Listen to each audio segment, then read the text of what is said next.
First of all, maraming salamat Honda Philippines Inc. and Honda Safety Driving Center for having us here. This is Mark Aganon, aka Makimoto.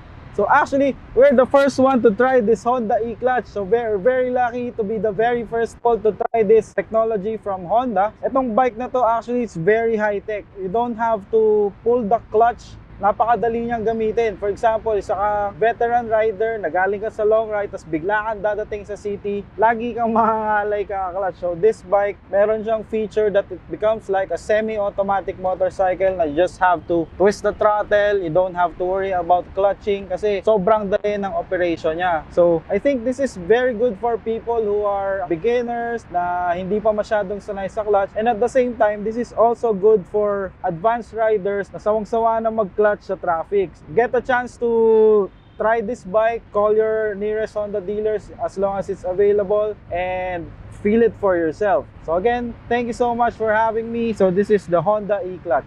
Honda, number 1.